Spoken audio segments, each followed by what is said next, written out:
Troca de passes de volta, 11h30 da noite. Moreno, Rafa, aqui a gente falou muito de campeonato estadual, né? De Fla-Flu no primeiro bloco. Estamos passando para o campeonato paulista. Ponte e Corinthians aí, ó. Transmissão começando às 3 horas da tarde.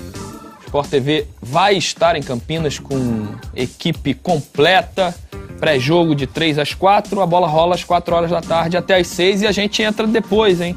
Logo depois, às 18 horas, o Troca entra direto para falar de tudo sobre esse jogo, esse grande jogo, primeiro jogo da grande final do Campeonato Paulista, Ponte e Corinthians. Vamos ver logo que... Um desses duelos que é difícil é cravar, é muito favoritismo, difícil, né? E os dois times jogam parecidos, né? Gostam de se fechar atrás, de sair velocidade, tem jogadores leves na frente. Vamos ver o que o treinador do Corinthians disse em entrevista coletiva. Carille?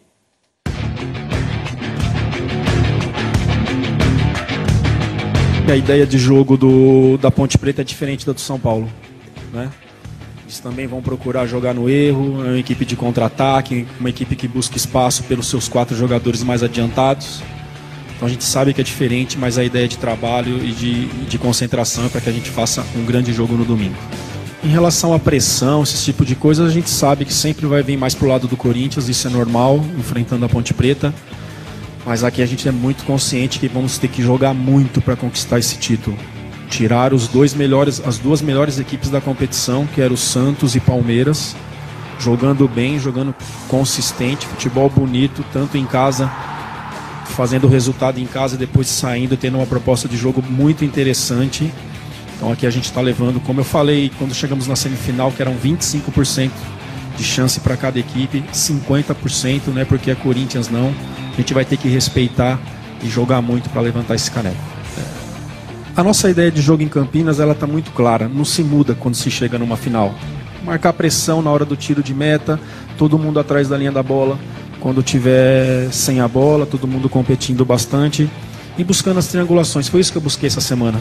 Primeira semana que a gente teve de trabalho para acertar, para a gente melhorar a questão de triangulações, de passe, para a gente fazer um ótimo jogo lá, e acredito que nós vamos fazer um ótimo jogo. Decisão, você vir com um empate para dentro da sua casa com a sua força, é um ótimo resultado, mas a gente vai lá para buscar a vitória. Gente, pessoal dos estúdios aí, é uma brincadeira. Nós hoje somos a primeira força já, né? Porque entre os 4, os 3 estão fora. A Ponte não tava nessa não, ou tava a Ponte? Vocês vão falar que a Ponte tava agora, não tava. É uma brincadeira. Pessoal do ar-condicionado aí que muitas vezes não entende, que fica aí dentro. É um sonho. Imaginava, pelo tempo que eu tô dentro do futebol, que eu poderia chegar numa equipe grande como técnico, mas eu teria que fazer um trabalho antes, em equipes menores. Eu tinha isso como na minha cabeça.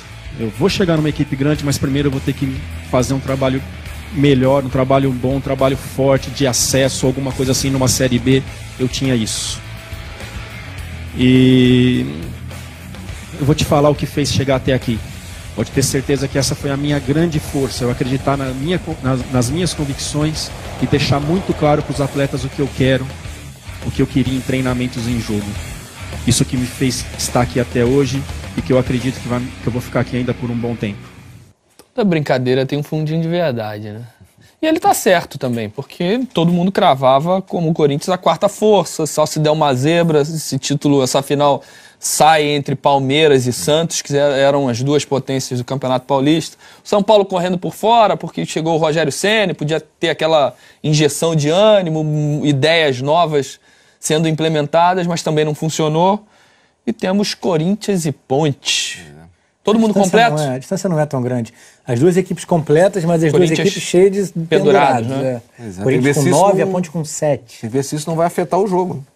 A maneira de jogar. O cara ele falou sobre isso, para que os jogadores não tomem cartões bobos, porque eles sabem que o jogo vai ser pegado, é um jogo de intensidade e que, obviamente, a chance de um desses jogadores ficar suspenso para o segundo jogo é enorme. A gente está falando de Gabriel, Maicon. Se não me engano, do time titular, só os 2 zagueiros centrais, Balbuena e Pablo, não estão pendurados. O que é bom, né? Os 2 laterais estão, os 2 volantes estão. Tá pesado. O Jô lá na frente tá, o Jadson tá. A gente já falou da dificuldade que é apontar um favorito, né, nessa decisão aí do Campeonato Paulista. Até que eu ia falar antes da gente ir pro intervalo, né, que a gente tem, assim, se a gente pegar Rio Grande do Sul, São Paulo, Minas e Rio, a gente tem em 2 estados decisões em clássicos, né? No Rio de Janeiro e em Minas, que por si só já é difícil apontar um favoritismo pela rivalidade, por tudo mais. E em São Paulo e no Rio Grande do Sul a gente tem um time forte de camisa contra um time que não tem a mesma tradição, o mesmo peso, o currículo de títulos, mas nessas 4 decisões não dá para apontar assim, esse é favorito. Sim, claramente favorito. Agora, voltando para São Paulo aqui, primeiro que a gente vendo a entrevista do Carille, né, a gente já vê um técnico bem mais confiante, né? Se a gente pegar lá aquela primeira entrevista coletiva lá do Carille e pega essa, é um cara que está muito mais confiante. Isso se reflete ali no time, né? E ele conseguiu montar um time super competitivo, né, do Corinthians, e por isso que eu acho assim, se a gente tiver que apontar um favoritismo, eu tendo para o Corinthians. Pelo time competitivo que tem, pela confiança que tem, por decidir em casa e a questão da camisa.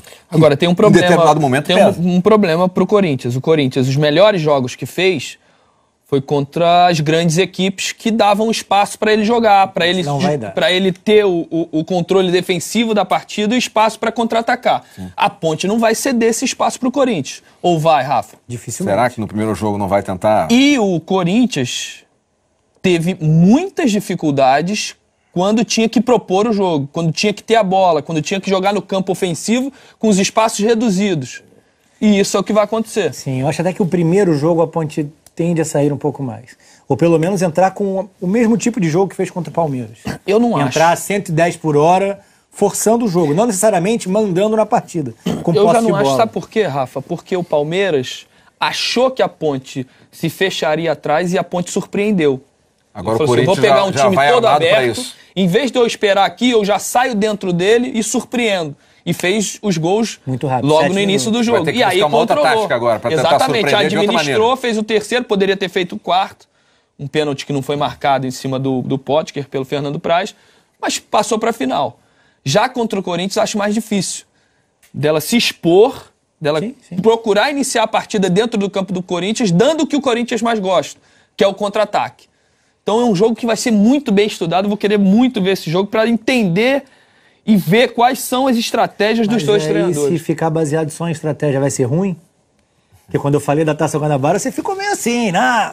Porque se for muito estudado, é bom. É bom ver, tentar entender o que acontece dentro do campo. Não, estudado, se for 0-0, se for 1-1, vai ser ruim? Depende. Talvez não.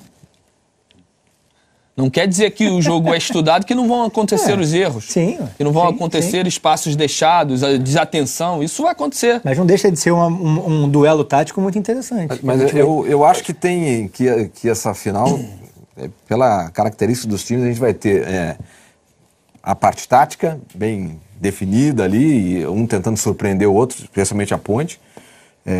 Mas eu acho que a gente vai ter um jogo bom mesmo. Bom de emoção, que é legal de ver. Mesmo que o jogo não seja tecnicamente muito de nível elevado, eu acho que a gente vai ter emoção. E a gente, quando fala em duas partidas, em jogos decisivos, né, a gente sempre fala assim, o primeiro jogo é morno, vai deixar para o segundo jogo. Lembrando que nas semifinais a passagem foi definida no primeiro jogo, né? Nos dois jogos. Sim. Corinthians definiu fora de casa ganhando 2-0 do São Paulo e a Ponte meteu 3 no Palmeiras dentro de casa. Então foram para o segundo jogo as duas equipes já com a classificação definida, né? Então tomara que isso aconteça, né? Que elas forcem a primeira partida. Não é impossível. Mas eu entendo o que você fala sobre a Ponte não abrir tanto o campo como fez contra o Palmeiras. A gente tem um recado agora de um grande ídolo nacional, rapaz. Um rei das piscinas. Recordista, se eu não me engano, de medalhas em Pan-Americano. Tem medalha também em Olimpíada. Thiago Pereira. Vai, Thiago. Vai, Thiago. Não tem como não relacionar, né? O Thiago, a mãe dele, a torcida da mãe dele. Mandou um recado, corintiano, mandou um recado pra gente. Fala pessoal do Troca de Passes, tudo bem? Thiago Pereira aqui, é um prazer estar aqui com vocês hoje, um grande abraço para vocês aí. E a minha pergunta é o seguinte, em 77, o Corinthians com a Ponte Preta fizeram uma final histórica, onde o Corinthians estava 23 anos sem vencer. Na opinião de vocês, você acha que tem alguma chance de essa final voltar a ser histórica agora, em 2017, mas para o outro lado? Grande abraço para vocês, fico no aguardo da resposta, valeu. Boa, Thiago, bela pergunta, só afirmando que amanhã a gente tem uma reportagem especial sobre esse jogo citado pelo Thiagão. essa grande final de 77, o Corinthians saindo da fila depois de 23 anos, 3 jogos no Morumbi, uma vitória para o Corinthians, depois a Ponte ganhou de novo e o Basílio foi dar a vitória no terceiro jogo para o Corinthians e o título. A gente tem uma reportagem amanhã no Troca, começando às 11 horas da noite. Tem e a chance. bomba é para você. Claro, está completamente aberto. Uma curiosidade, a gente falou com o Washington, né, o Coração Valente. Ele foi artilheiro do Campeonato Paulista e da Copa do Brasil no mesmo ano, na Ponte Preta. E o Potker foi artilheiro do Brasileiro ano passado e pode se despedir com a artilharia do Paulista, né? Atualmente ele é o artilheiro com 9 gols, empatado com o Gilberto. E não é só o Potker, né? O Luca tem feito gols também. Além de gols, o Luca tem sido o assistente. Tem dado várias assistências. É um time muito equilibrado. Tem uma saída de bola de qualidade com o Fernando Bob, que reencontrou aquele bom futebol. Ele foi parar no Inter pelo bom futebol que ele apresentou na Ponte Preta. Não mostrou, voltou para onde ele foi bem. Voltou. E já tem atuado muito bem de novo. E capitão, agora o Bob tem que tomar algum cuidado, né? No primeiro jogo, o que ele deixou de cotovelo, de braço, ele poderia até ter sido expulso. Primeiro jogo contra o Palmeiras. A musiquinha aí, Moreno, agora é comigo, hein? A diretora pegou agora no meu pé. Vamos lá, para mais um intervalo. Daqui a pouquinho a gente volta, a gente vai falar de Campeonato Mineiro. Tem Cruzeiro e Galo na final do Campeonato Mineiro. A gente vai e volta.